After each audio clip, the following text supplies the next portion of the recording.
학창 시절은 아주 펜팔이 유행이었어요. 아메리칸 드림이었던 시기여서 미국의 청소년들과 펜팔을 하면 영어 실력이 많이 는다고 해서 저는 이렇게 못 해봤는데 저희 바로 위 언니는 이렇게 펜팔을 이렇게 했어요. 예. 그리고 또 동급생이던 근처 학교 남학생에게 아주 그 자신의 사진까지 박아놓은 아주 대단한 편지를 받았었는데요. 그 사진이 아이돌 스타 같이 생겼었어요. 그래서 난 지금까지 그 얼굴도 이름도 기억이 선명하게 나고 있어요. 근데 이렇게 공부도 잘하는 그 아이돌 같은 오빠가 근데 저에게 편지를 보냈으면 저는 공부고 뭐고 그냥 그쪽으로 올인하지 않았을까 싶은데, 예. 그 다음에 이제 또 그 언니의 그 형부는요, 우리 언니하고 이렇게 연애를 그냥 날마다 하면서 만나면 그냥 집에 오면은 영어로 쓴 연애 편지가 날마다 와 있겠어요. 미국도 안 가봤는데 네이티브 스피커예요. 예, 그 자랑하느라고 보냈겠죠. 예. 그런데 그건 전부 다 우리 언니 추억이고 저는 희한하게 추억할 것이 없어요, 별로. 예, 이게 너무 유감인데 또 지나고 나서 생각을 해보니까 전적인 보호하심이었어요. 지금 전 세계에서 여기저기서 나오면 어떡해요. 내가 그 펜팔의 주인공이었다 뭐 이러면서. 근데 요즘에 이런 펜팔의 편지는 자취를 감추었어. 근데 굉장히 낭만적이잖아요, 그죠? 그 종이 편지. 근데 이제 여기까지는 좋았는데 오늘 본문의 예후는 종류가 다른 간담이 아주 서늘한 편지를 보냅니다. 이스라엘에서 사마리아로 편지 2통을 보내는데요. 이 편지로 아합의 집이 이제 완전히 끝납니다. 이 편지처럼 우리를 깜짝 놀라게 하고 두렵게 하는 이런 사건이 갑자기 배달이 되는 수가 있어요. 밤새 안녕이라고 생각지 못한 소식과 사건이 우리들에게 갑자기 오잖아요. 그래서 이렇게 이 편지가 이르거든 하는 일을 당할 때 우리가 어떻게 하는지 오늘 말씀을 통해 생각해 보겠습니다. 이 편지가 이르거든 첫째, 두려워하며 생각해야 합니다. 1절에요. 아합의 아들 70명이 사마리아에 있는지라 예후가 편지들을 써서 사마리아에 보내서 이스라엘 귀족들 곧 장로들과 아합의 여러 아들을 교육하는 자들에게 전하니 일렀으되 예후가 그야말로 이제 미친 듯이 칼을 휘두르고 있어요.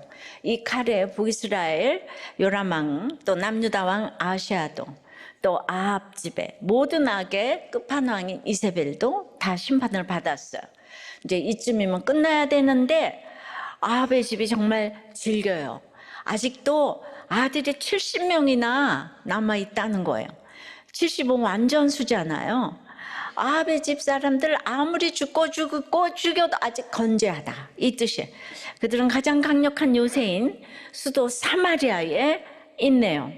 예후가 군대를 장악했어도 사마리아를 직접 공격해서 점령하는 것은 굉장히 부담스럽지만은 정통성과 명분을 얻기 위해서 이 일은 예후에게는 아주 꼭 필요한 일이었어요. 그래서 예후는 군대 대신에 편지를 보냅니다. 그런데요, 수신자가 누굽니까? 이스라엘 귀족들, 그 장로들과 아합의 여러 아들을 교육하는 자들이래요. 북이스라엘의 실권자들을 말하는데요. 근데 너무 이상하지 않아요? 지금 여기가 사마리아잖아요. 그런데 사마리아 귀족이 아니고 이스라엘 귀족이라고 해요. 이스라엘은 지금 예후가 머물고 있는 성이죠. 말하자면 부산에 있는 예후가 서울 여의도 국회에 편지를 보냈는데 그 수신자가 부산의 의원들이라는 거예요. 이해되셨습니까? 아이고 어려워. 공부를 좀 못하셨나 봐. 다시 가서 읽으세요. 들으세요. 그런데 이스라엘 장로와 귀족들 입장에서 생각하면요, 예후의 편지 공세는 기가 막힌 전략입니다. 예후의 편지를 받았을 때 이들은 소름이 돋았을 거예요. 10여 년 전에 그때 이세벨이 아합 이름으로 보낸 편지를 받은 귀족들이 여기 다시 등장해서 예후의 편지를 받을 줄 그 누가 상상이나 했겠습니까? 그 편지 내용은 그들이 이스라엘에서 함께 살던 동료 나봇을 죽이라는 거였잖아요. 그들은 그때 찍소리도 못하고 편지가 시키는 대로 했어요. 예, 편지 한 통으로 아합 집에 악에 동조하게 되었지요. 이 편지를 배달한 사람이 그때도 그 이세벨의 총애를 받았던 예후가 아니었을까. 미친 듯이 전차를 몰기로 유명했잖아요, 그죠? 예, 전차가 아니고 병거. 예. 그런데 이제 아합의 아들 요람도 죽이고 왕의 이세벨도 죽인 예후가 보낸 편지가 지금 왔어요. 덜덜 떨리는 손으로 열어봤겠죠. 그랬더니 뭐라고 해요? 2절 3절입니다. 너희 주의 아들들이 너희와 함께 있고 또 병거와 말과 견고한 성과 무기가 너희에게 있으니 이 편지가 너희에게 이르거든. 너희 주의 아들들 중에서 가장 어질고 정직한 자를 택하여 그의 아버지의 왕좌에 두고 너희 주의 집을 위하여 싸우라 하였더라. 예, 너희 주의 아들들은 이제 아합의 자손들이란 이런 뜻도 있고 북이스라엘이니까 하나님도 믿는 자들이겠죠. 그죠? 예, 다 교회도 나가는 사람들이에요. 예, 근데 그들이 너희와 함께 있고 또 병거, 말, 견고한 성, 무기가 너희에게 있으니는 지금 최고의 교육을 받고 있는 바른 생활 청년들이라는 거예요. 모든 사교육은 다 받고 혈통, 권세, 지위, 재산 다 가지고 있어요. 최고로 키운 영재들인 거예요. 근데 이 중에 가장 어질고 정직한 자를 택해서 새로운 왕으로 세우고 어디 한번 총력을 다해 덤벼보라 이 얘기를 하는 거예요. 근데 이 얘기를 듣고 4절에 그들이 심히 두려워하여 그냥 이스라엘에서 이세벨이 아합의 이름으로 보낸 편지를 받았을 때는 두렵기는커녕 아무 감흥도 없어요. 그저 쓴 대로 했어요. 근데 자기들의 친구 나봇을 죽이라는 무선 명령인데 하나도 무섭지 않았어요. 왜죠? 나봇이 전혀 무섭지 않기 때문이에요. 하층민이라고 생각하니까. 근데 이제 사마리아에서 예후가 보낸 편지를 받으니 무서워서 덜덜 떱니다. 사실 아합의 신하이기에 역적 예후에 맞서 싸우는 게 당연하잖아요. 마땅히 해야 할 일 하라고 하는데도 그들은 심히 두려워합니다. 예후가 너무 무섭기 때문이죠. 10여 년 전 이세벨도 지금 예후도 사실 이 귀족들, 고창노들의 약점을 너무 잘 알아요. 이들은 사회적으로 원오브댐이 아니고요. 최고의 금수저예요. 원탑인 거예요. 그런데 이런 엘리트들이 악한 이세벨 앞에서 꼼짝도 못하고 자기 동료를 죽이고요. 그리고는 그보다 또 좀 더 위인 예후 앞에서 이세벨을 배반하고 벌벌 떨면서 조금 자기보다 권세가 있으면 늘 벌벌 떨면서 동료를 죽입니다. 마땅히 해야 할 저항도 못해요. 여러분 금수저, 다이아수저면 뭐합니까? 더 센 강자 앞에서 내 편을 들어줄 사람이 없어요. 꼼짝도 못하는 거예요. 예. 그러니까 우리도 똑같은데 만일 두려워하는 게 없다면, 심지어 두려워하기를 거부한다면 나는 강하다 그거 좋아할 게 아니라 여러분들이 두려운 게 없다 이런 사람은 그 안에 감춰진 내 악을 봐야 합니다. 그러니까 4절에 이르되 두 왕이 그를 당하지 못하였거든 우리가 어찌 당하리오 하고 그 왕국을 책임지는 자와 그 성읍을 책임지는 자와 장로들과 왕자를 교육하는 자들이 예후에게 말을 전하여 이르되 우리는 당신의 종이라. 당신이 말하는 모든 것을 우리가 행하고 어떤 사람이든지 왕으로 세우지 아니하리니 당신이 보기에 좋은 대로 행하라 한지라.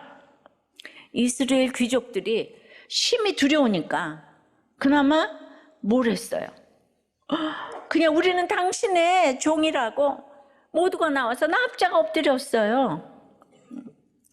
이제 그 시대의 금송아지 숭배, 물지루상, 성공상이 지금 판을 쳤죠. 금송아지가 그거니까. 근데 교육의 메카 사마리아에서 왕자 교육을 받는 정예 에이스인 이들 중에 어질고 정직한 자가 70명 가운데 한 사람이 없는 거예요.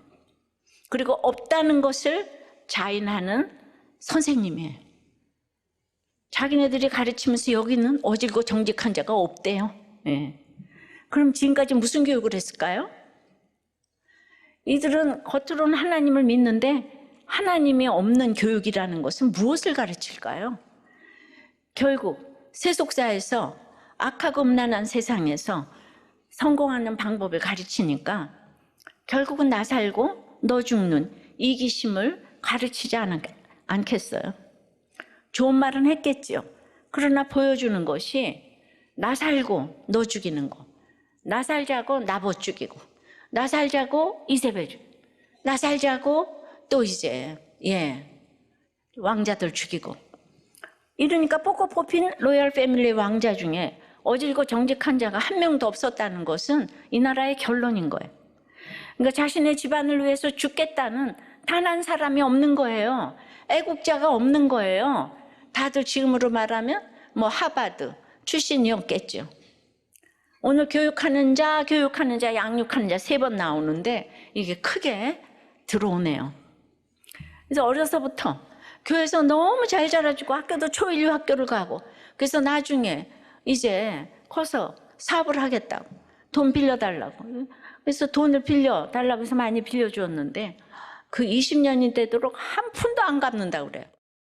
그러니까 이게 이제 정말 이 구속사 세속사, 정말 생각하셔야 되는데, 세종대의 김성은 교수가 6월에 발표될 따끈따끈한 미 경제학 리뷰, 아메리칸 이코노믹 리뷰라고 AER 유명한 논문인데요. 이게 이제 많지만은 지난주에 얘기를 했었잖아요. 부유층 사교육비 지출 감소가 저소득층 사교육비 감소로 이어졌다고 하는데요. 논문의 관건은 사람들이 실제로 비교하는지를 실제로 증명할 수가 있는가, 이게 여부인데요. 김 교수님은 각 지자체가 청소년의 건강권, 인권을 보장하기 위해서 학원 시간을 제한한 조례를 도입한 것에서 중요한 데이터를 얻었다고 해요. 그래서 그 결과 그 조례는 고소득층의 사교육비 지출을 줄이는데 직접적으로 영향을 미쳤고, 또 그 사교육비를 줄이면 저소득층에서도 같이 사교육비를 줄이는 것이 확인된 것이에요. 그래서 그렇게 이제 되니까 출산율도 모든 소득층에서 상승했다는 거예요. 이게 뭘 얘기를 하냐면요, 우리가 이제 비슷한 환경이라면 잘할 아이들은 자기 실력으로 잘하는 거예요.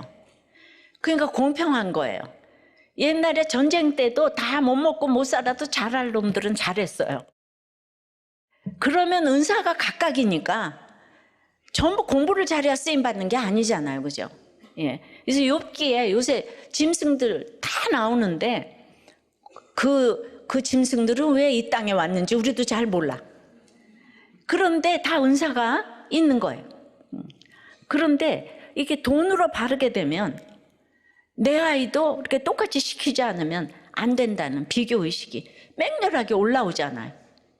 똑같은 환경이 중요한 것입니다. 근데 거기에 그 비교에 가장 민감한 나라가 중국이고 한국이라는 거예요. 학원 시간을 제한한 것이 억지로 비교를 멈추게 한 것이라면, 우리도 교회 구속사는 가치관이 어렸을 때부터 이 세속사로 듣든지 안 듣든지 계속 이거를 이기적이 아니고 이타적으로 살라고. 그 들으니까 자기 죄를 보니까 저절로 비교하지 않아서 우리의 결혼율, 출산율이 높은 거잖아요. 이것도 데이터를 좀 이제 내야 될 거라고 생각합니다. 그러니까 펜실베니아 주립대학 샘 리차드 교수의 강의가 유튜브에 떴는데요. 전 세계 학생들 보고 뭐 다 질문해요. 중국 학생 보고는 무엇을 차별하냐고 했더니 거긴 예수도 없잖아요. 유물론이잖아요. 가난하고 지방에서 온 아이들이 차별한다는 거예요. 걔는 아주 금수저 아들이잖아요. 그 학생은 아무런 가책도 없이 그렇게 대답을 하니까 그 중국의 또 지방에서 온 아이들이 차별받지 않으려고 얼마나 이를 갈며 공부하겠습니까? 그리고 출세하면 또 그대로 똑같이 차별을 하게 되는 거죠. 금성아주 숭배는 이 시대와 다를 것이 하나도 없어요. 그래서 이렇게 난리치고 세계 10위권에 들어간 한국은 그보다는 하나님이 자유민주주의를 줘서 공부를 사실 이렇게 하게 된 거잖아요. 그러니까 이제 나라가 잘 살아지고 이렇게 되다 보니까 돈이 최고라고. 지금 교육열이 아주 세계적이죠.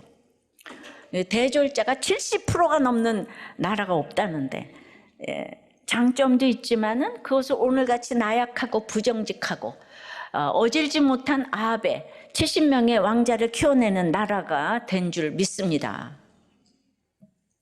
안 믿어요? 자, 다시 본문으로 돌아가서 그들의 선생들은 예후가 말하니까 당신이 보기에 좋은 대로 행하세요. 생사를 예후 손에 맡겨요. 그래서 그냥 잠시의 죽음을 면합니다. 조금 이따 죽을 건데 이 사람들. 여러분, 사람을 죽이는 악을 행하는 게 무서워요. 내가 도저히 이길 수 없는 사람과 싸우는 게 무서우세요. 띵크를 해보세요. 띵크. 이스라엘 엘리트들은 나봇 죽이는 것보다 자기가 죽는 게 더 무서워요. 예. 이게 우리 인간의 모습이죠. 두려워할 줄 모르는 사람은 생각도 잘 못해요. 그저 탱크처럼 전진 돌격만 하다가 낭떠러지로 떨어지든지. 그래도 두려운 게 있는 사람은 멈출 줄은 알아요. 근데 너무 두려우면은요, 제자리에서 삽질만 하다가 싱크에서 또 가라앉죠. 그 탱크나 싱크나 똑같아요. 하지만 두려워해야 할 때 두려워하면은 이게 띵크를 해야, 예, 탱크가 된다 그랬잖아요. 두려움 없는 게 좋은 게 아니에요. 겁이 좀 있어야 돼, 인생에 대해서. 성경에 두려워하지 말라는 명령이 365번 나오지만은 두려워하라는 명령도 10번 이상 나옵니다. 예. 가장 대표적인 경우가 하나님을 경외하라죠. 마태복음 10장 28절에 주님도 몸은 죽여도 영혼은 능히 죽이지 못하는 자들을 두려워하지 말고 오직 몸과 영혼을 능히 지옥에 멸하실 수 있는 일을 두려워하라, 그 말씀하시죠. 하나님을 두려워해야 되는데 우리는 두려움의 체계가 고장났어요. 하나님을 두려워하고 세상을 두려워하지 말아야 하는데 반대로 합니다. 하나님을 두려워하면 세상이 두렵지 않은데 하나님을 두려워하지 않으니까 늘 세상에서 심히 두려워 떨어요. 그래서 세상에서 두려워하는 사람이 하나님을 경외하게 되는 게 조금 더 쉬워요. 따라서 예후의 편지처럼 나를 두렵게 하는 소식이 오는 것은 저주가 아니라 축복입니다. 내가 낭떠러지에 떨어지기 전에 하나님이 멈춰 세우시는 일이기 때문이에요. 두려움 편지가 이르거든 원망하지 마시고요. 그러니까 말씀으로 생각을 하시기 바래요. 내가 두려워하지 않고 확신하며 밀어붙였던 게 뭔지 생각하시고, 내가 하나님보다 세상을 더 두려워하고 있지 않은지 생각하시고, 내가 납작 엎드려 사과해야 할 것이 뭔지 생각하세요. 그러면 갑작스런 편지 같은 갑작스런 이 편지가 왜 나에게 배달됐는지 하나님의 뜻을 알게 될 것입니다. 적용 질문이에요. 나를 심히 두렵게 한 소식이 있습니까? 무엇을 두려워합니까? 그것이 비교에서부터 비롯된 것임을 인지합니까? 하나님을 얼마나 두려워하고 있습니까? 한 부목자님이 너무 두려운 일을 만났어요. 예, 그는 이제 근데 그 두려운 사건 때문에 말씀이 들려지고 이제 공고함을 이제 당한 사건, 아들 사건이에요. 하여튼 중학교 시절부터 각종 사고를 저지르다가 드디어 구치소에 가게 됐어요. 그리고 이제 구금된 시간이 절반 정도 흘러가니까 처음에는 아들의 그 살려달라는 탄식에 마음이 많이 아팠고 괴로웠지만 지금 내 환경과 처지에는 아들을 빼어낼 방법도 없거니와 아들을 생각하면 마음이 찢어지도록 아프지만 목장에서의 처방과 저의 판단도 이번 일로 인해 아들이 지난날에 자기 자신을 되돌아보며 차근차근 생각을 해보며 앞으로 자신 인생의 삶에 대하여 생각해 봐야 할 시간이라 여긴다는 거예요.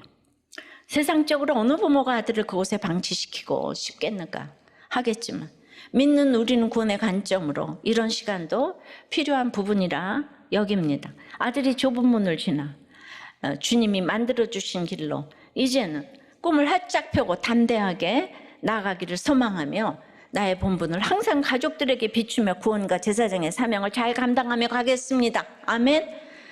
그러니까 저 아합의 왕자 교육 받는 것보다 이 교육이 더 보람 있지 않을까요? 그러니까 여러분들이 이게 좀 가치관이 좀 달라지셔야 되는 거예요. 이 편지가 이르거든. 첫째 뭐라고요? 두려워하며 생각을 해야 돼. 둘째는 그것이 회개까지 나가야 되는 거예요. 회개까지. 6절입니다. 예후가 다시 그들에게 편지를 붙인 일렀으되 만일 너희가 내 편이 되어 내 말을 너희가 들으려거든 너희 주의 아들 된 사람들의 머리를 가지고 내일 이맘때 이스라엘에 이르러 내게 나아오라 하였더라. 사마리아에 있는 이스라엘 귀족들과 기타 지도자들의 항복 편지를 받은 예후는 이제 두 번째 편지를 보냅니다. 이게 사마리아 후서겠죠. 앞에 사마리아 전서는 내게 덤벼보라 그거잖아요. 그런데 이번에는 내 편이 되어서 아합의 아들들의 머리를 가지고 오라, 왕족을 다 죽여라 이거잖아요. 예, 그때 나봇을 죽인 이 귀족들은 양심의 가책이 없었을까요? 예, 왜 없었겠어요? 애써 외면하고 잊으려 했지만은 그럴 수 없었을 거예요. 나봇의 포도원을 지날 때마다 괴로웠을 거예요. 그래서 모조리 사마리아로 이사해 간 것 같아요. 어찌 생각하세요? 자, 우리가 다 그래. 아합도 하나님을 믿지만 나봇의 포도원도 너무 갖고 싶지 않아. 여러분, 하나님 믿지만은 불법을 행하도 애들이 대학교 갔으면 좋겠고 승진을 했으면 좋겠고 이게 다 우리들의 염원이잖아. 그래서 이제 왕자들을 다 죽이라는 예후 편지가 이르렀을 때 귀족들은 지금이 과거에 저지른 죄악을 기억하고 회개할 기회예요. 이세벨도 그 기회를 놓치더니 이 사람들 전부 다 그냥 온통 온 나라의 모든 지도자들이 이 기회를 놓쳐요. 여러분, 내가 예수 믿는 게 얼마나 대단한 건지 몰라요. 예, 사마리아 유니버시티를 나오면 뭐 하겠어요? 하버드 유니버시티를 나오면 뭐 하겠어요? 이 기회를 놓치는 거예요. 6절 7절에. 예, 사마리아 유니버시티를 나왔기 때문에 회개를 못하는 거예요. 왕자 70명이 그 성읍의 귀족들 곧 그들을 양육하는 자들과 함께 있는 중에 편지가 그들에게 이름에 그들이 왕자 70명을 붙잡아 죽이고 그들의 머리를 광주리에 담아 이스라엘 예후에게로 보내니라. 나봇을 죽일 때와 똑같잖아요. 편지가 시키는 대로 왕자를 죽여요. 그것도 양육하는 자들과 함께 있는 중에 스승을 쳐다보고 있는데 그 스승이 왕자들을 다 죽이는 거예요. 무차별로. 야, 진짜, 예. 양심의 소리에 귀를 막고, 예. 똑같은 죄악을 반복해요. 그때는 동료를 돌로 쳐 죽였는데, 지금은 방금 전까지 주인으로 섬기던 왕자와 왕손들을 칼로 잔인하게 죽입니다. 인간은 자기를 위해서 못할 일이 없는 거예요. 엘리트들이, 지도자들이 전부 다 이런 일을 같이 저지르고 있어요. 믿을 사람이 없는 거예요. 여러분, 학벌이 무슨 소용이에요? 예, 머리로 안방에서 탁자에서 배운 공부가 무슨 소용이에요? 그러니까 아이들은 아무리 어렸을 때 학원을 많이 보내도 애들은 넘어지고 무너지고 이러면서 상처를 가운데 세상에 경험을 하면서 그거를 쌓아야지. 그렇게 아무리 내가 자전거를 타는 거를 이론으로 아무리 배워봐, 자전거 탈 수 있어요? 넘어져도 타야지. 이 사람들이 쓸모가 없는 거예요. 물론 이들은 그때와 달리 지금은 예후편에 서서 아합의 집을 심판하는 일을 해요. 하지만 결과적으로 그렇게 될 뿐 그들이 말씀을 듣고 순종한 게 아니에요. 그들은 늘 언제나 악을 저지르고 있을 뿐인데 하나님께서 그들의 악조차 선하게 사용하시는 것이에요. 하나님이 선하실 뿐 그들은 언제나 악해요. 이 귀족들은 오직 자기가 누리는 것을 지키기 위해서 이세벨을 두려워했고 그 다음에는 이세벨을 죽인 예후를 두려워하고 있어요. 이것이 진짜 좋았어. 이세벨을 경외하고 예후를 경외한 것이겠어요? 자존심이 너무 상하지만 내가 내 자리 때문에 목구멍이 포도청이다. 욕심 채우기 위해서 어쩔 수 없이 두려워한 것이죠. 어쩔 수 없이 두려워하니까 속으로는 생색이 얼마나 많이 났겠어요. 그러면 그 생색은요 어디로 이어지냐면 자기보다 약한 사람들에게 쏟아내게 돼 있어요. 그래서 그 약함은 악함으로 자기보다 약한 나봇을 아무렇지도 않게 죽이는 거예요. 그리고 그 잔인함으로 이제는 아합의 자손들, 자기한테 생사여탈을 다 맡기고 있는 그 아합의 왕자들, 다 죽이는 거예요. 이것이 회개 없는 인생의 결말이에요. 엘리트인 귀족과 장로들이 이런데 어느 누가 안 그럴 수가 있겠습니까? 우리가 정치인들 맨날 욕하지만 정치인의 수준은 딱 국민의 수준만큼 되는 거예요. 그들의 모습이 우리 자화상이에요. 여전히 우리는 지역감정, 진영논리 똑같아요. 욕할 게 아니라 거기서 내 모습을 보고 반성하고 돌이켜야 합니다. 우리가 그렇게 성장해야 훌륭한 정치인도 나오는 거예요. 우리도 꽤 구속사 말씀을 듣고 아직도 지역감정, 진영논리에 휩싸여 있으면 정말 소망 없는 거예요. 소망 없는 거. 성경이 그대로 지금 얘기를 해주는데 이게 나한테 주신 음성으로 들어야 하는데, 가정과 직장에서도 마찬가지예요. 보기 싫은 사람 안 보면 그만일 수 있잖아요. 그런데 우리가 싫은 사람일수록 우리 눈에 더 잘 보여요. 더 거슬려요. 그러면 거기 사로잡혀 사는 거예요. 판단하고 미워하고 욕할수록 더욱 그 노예가 되는 거죠. 오직 여기서 벗어나는 방법은 회개뿐이에요. 미운 사람은 하나님이 내게 보내시는 편지예요. 내 모습 보라고 보내시는 편지예요. 그러니까 그 미운 사람이 곧 내 자신이에요. 나를 비추는 거울이에요. 그래서 미운 사람 통해서 내 자신의 미운 모습을 직면하고 회개해야 되는데, 언제까지 누구 틀렸다 그냥 죽여라 살려라 이러시겠습니까? 사탕을 이만큼 놔뒀는데, 그러니까 다 와서 한 주먹씩 다 가져갔는데 거기다 거울을 하나 딱 갖다 놓으니까 집었다가 다 도로 놨다. 그러니까 누군가가 보고 있다는 게. 그런데 우리 어려서부터 하나님이 보고 있잖아요. 그러니까 위로받고 경고받고. 그래서 어려서부터 하나님을 믿는 거는 이 최고의 도덕과 윤리를 그래도 지켜줄 수 있는 마지노선이에요. 무서운 소식을 담은 편지 같은 사건이 갑자기 이르면은 이를 악물고 버틸 게 아니라 내 약함을 인정하며 두려워해야 하고요. 이거 두려워하면서 생각해야 되는 거예요. 근데 그게 다가 아니에요. 거기서 멈추지 말고 반드시 회개까지 나아가야 하는 거예요. 주님은 왜 우리를 빨리 천국 가시지 않고 이렇게 수고스러운 인생에 머물게 하실까요?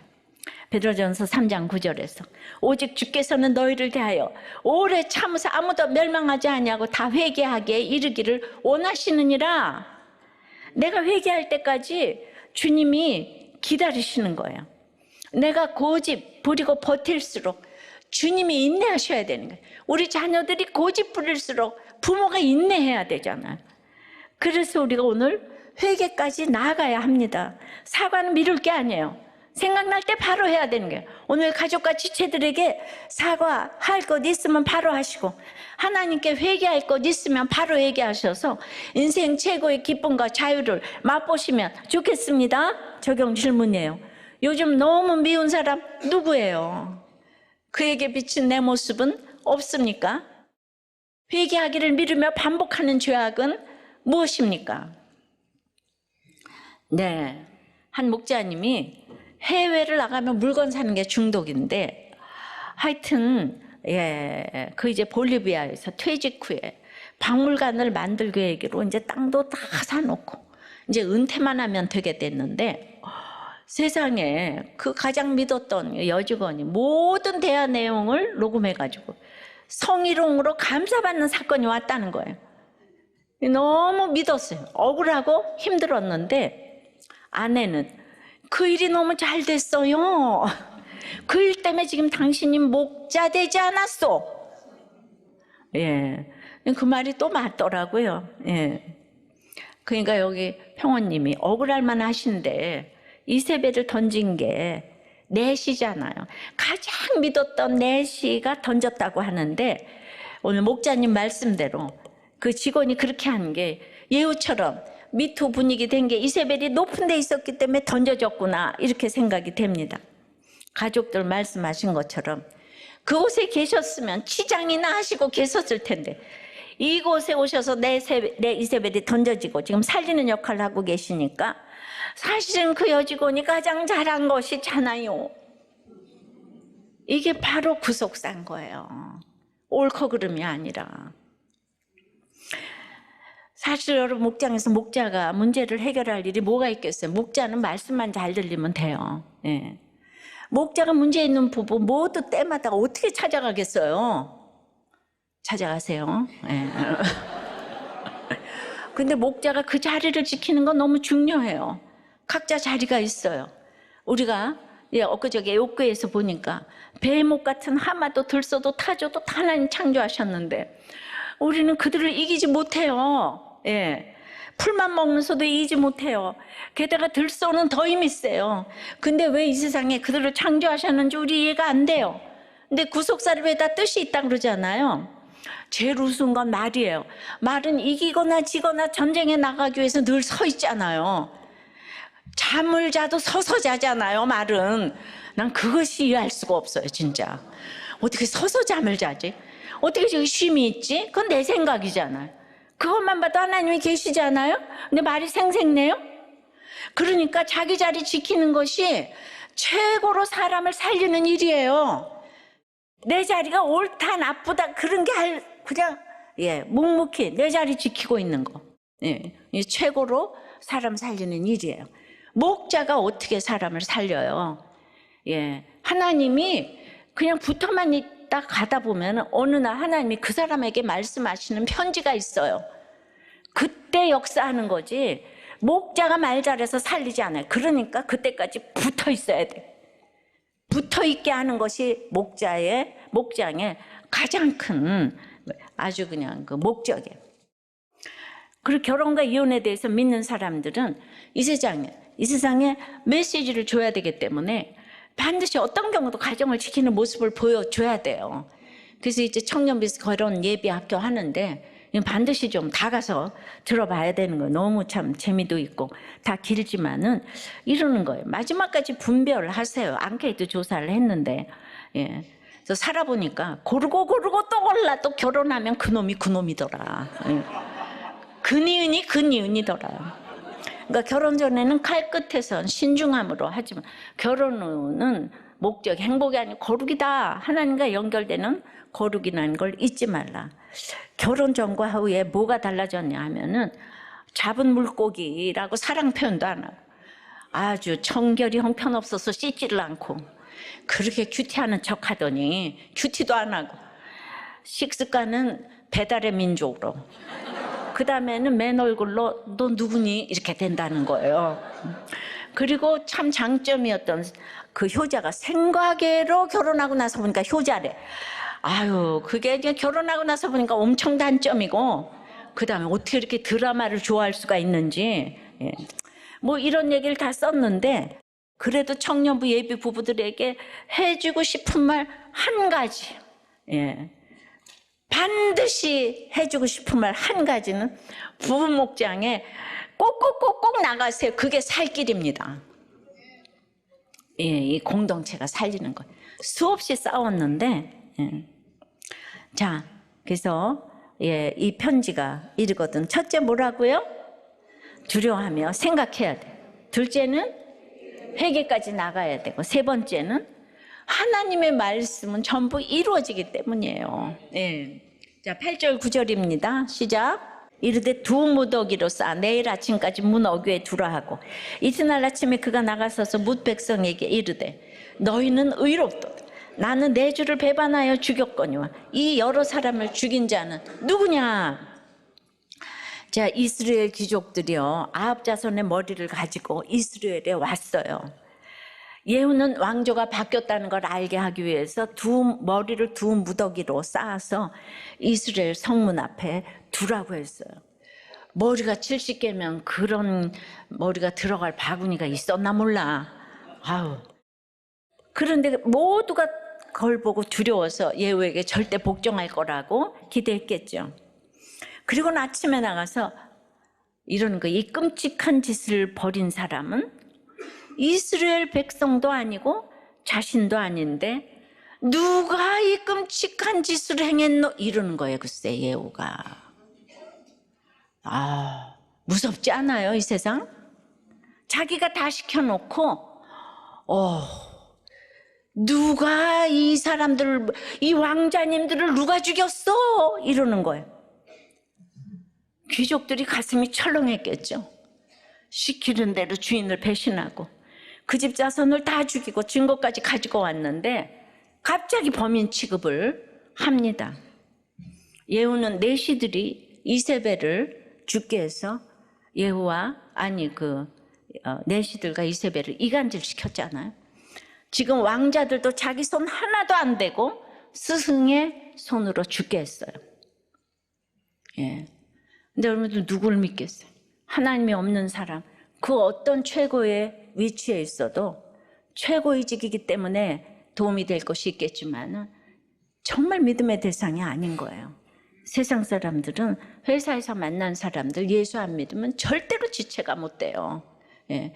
그러니까 은퇴하고 나서 결혼식 같은 거 가지 마요. 예. 하나도 고마워하지도 않아요. 그런데 내가 무조하고 왔는데 나한테 연락 없다고 그냥 사람은 믿음의 대상이 아니야. 10절 11절에 그런즉 이제 너희는 알라 곧 여호와께서 아합의 집에 대하여 하신 말씀은 하나도 땅에 떨어지지 아니하리라. 여호와께서 그의 종 엘리야를 통해 하신 말씀이 이제 이루셨도다 하니라. 예후가 아합의 집에 속한 이스라엘에 남아있는 자를 다 죽이고 또 그의 귀족들과 신뢰받는 자들과 제사장들을 죽이되 그에게 속한 자를 하나도 생존자를 남기지 아니하였더라. 예, 이제 백성에게 예후는 그런즉 이제 너희는 알라. 야, 여러분들 모든 사건에서 알아야 할 게 있다는 거예요. 항상 사건에서 남의 집 불구경하듯 그런가 보다 이렇게 아무 생각 없이 흘려보낼 일이 아니라는 거예요. 내가 알아야 할 게 있는데 하나님의 말씀이 하나도 땅에 떨어지지 않고 다 이루어진다는 거. 그 예후 입으로 말합니다.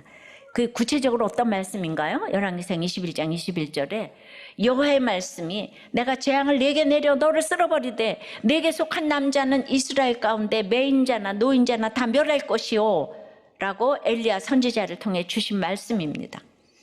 아합에게 속한 남자는 다 멸하신다는 말씀이에요.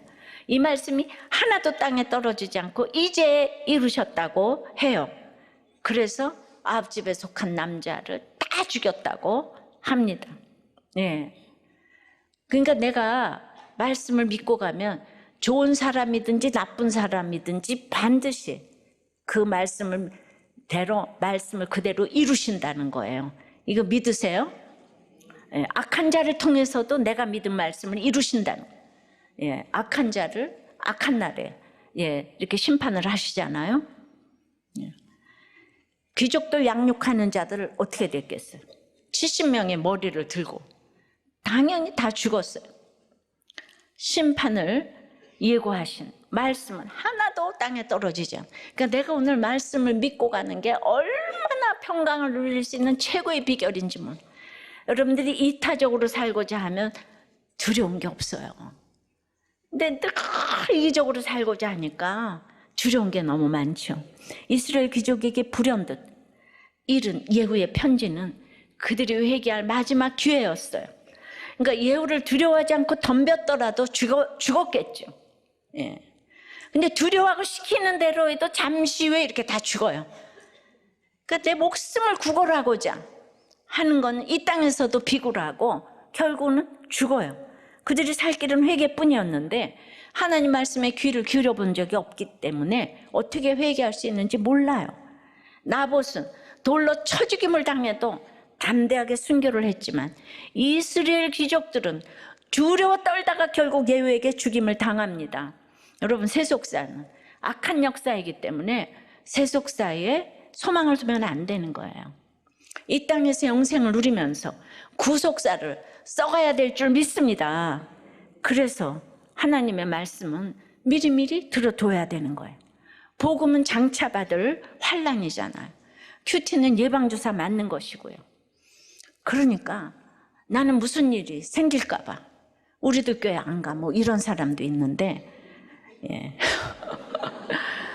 정말 고양이가 쫓아오는데 지 새끼가 구멍에다가 머리 쳐박고 나는 고양이 싫어 이러는 거하고 지금 똑같아요. 우리 밑동 잘린 나무인데 말씀을 미리 들어두면 자다가도 떡이 생긴다고 그러잖아. 모든 일은 말씀대로 이루어지기 때문이에요. 말씀은 하나도 땅에 떨어지지 않아요. 제가 부족해도 제가 죽으라고 말씀을 이렇게 날마다 읽고 가기 때문에 그냥 제가 잘난 게 없는데 그것 때문에 우리들 교회를 지키셨어요, 하나님. 내가 정말 잘난 게 없어요. 근데 평소에는 말씀 관심 하나도 없이 있다가 일이 생기면 그제서야 살 길 찾아 산만리 뛰어다니는 건 참으로 어리석고요. 물론 그렇게라도 돌아오면 사는 것이지만요. 이걸 미리 들어두면 얼마나 좋습니까? 들어둔 말씀이 있으면 놀라지 않을 수 있잖아요. 두려워하지 않고 당황하지 않고 말씀이 딱 기억이 나 해석이 되잖아요. 근데 이걸 혼자 할 수 없으니까 우리 목장이 있는 거 아니에요? 목장에서 대신 미리 말해주고 대신 보여주고 대신 해석해 주잖아요. 말씀을 입에 딱딱 넣어주잖아요. 보험은 그렇게 많이 드는데 왜 목장은 안 가시려고 해요? 목장만한 보험이 없어요. 최고의 보험인 거예요. 예. 늙어서 은퇴하고 친구 사귀려면 사귈 수 있는 줄 알아요? 미리미리 사귀어둬야지. 근데 지금이라도 안 늦었어요. 예. 전부 목장에 나가셔서 꼭 붙어가시길 바랍니다. 예. 적용 질문요. 기대했다가 뒤통수 맞은 일이 있습니까? 그 일도 하나님의 말씀대로 이루어졌다는 것이 믿어집니까? 이번 주 매일 큐티로 예방주사 잘 맞겠습니까? 우리의 부족함을 보는 것이 목장임을 아십니까? 목장 가서 치료는 무슨 치료예요? 목장 가면 싫은 사람 투성이에요. 예, 그래서 가면은 저 인간이 싫어. 예, 그러니까 속으로 부글부글 끓으면서 얼마나 다 피로 값주고 사신 공동체이기 때문에 예, 내가 잘난 척할 수가 없는 거예요. 거기서 얼마나 내 교만을 보는지 몰라요. 교만을 보라고 목장에 가라고 하는 거예요. 예. 치료는 나중에. 그러니까 이제 이런 그 평원님이 이런 처방을 좀 내리셨어요. 상담 전문가도 사람을 쉽게 판단하지 못해요. 의사가 진단을 내리기 전에 검사를 많이 하듯 상담하기 전에도 검사 많이 하고 얘기를 충분히 듣고 나서 검사 결과를 이야기하는데 우리들 교회는 처방을 막 하잖아요. 저희가 조심해야 될 부분인데 우리가 말 한마디 잘못하면 마음이 딱 다쳐버려요. 그래서 옳은 소리를 하는 게 좀 조심스러워요. 공감이 충분히 안 된 상태에서 정답을 얘기하거나 처방을 내리면 마음이 다쳐서 공동체를 떠나가거든요. 저희가 전문가가 아니기 때문에 상담에서 말하는 이제 그 아줌마 상담이 있는데 아줌마들은 말을 많이 하잖아요. 그러면 이제 힘들어지는 거예요. 예, 그러면서 할머니 상담을 하래요.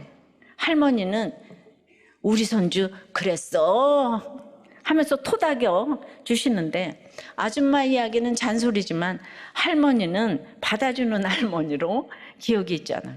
그렇게 들어주고 받아주면 본인이 이런 과정 자체만으로 치료가 되는 게 있다는 거예요.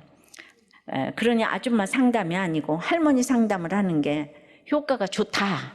뭐 이제 이런 얘기를 하는데 들어주시고 공감해 주시면 목원들이 내가 어떻게 해야 하는지를 이렇게 보면서 알아지는 게 있는 거예요.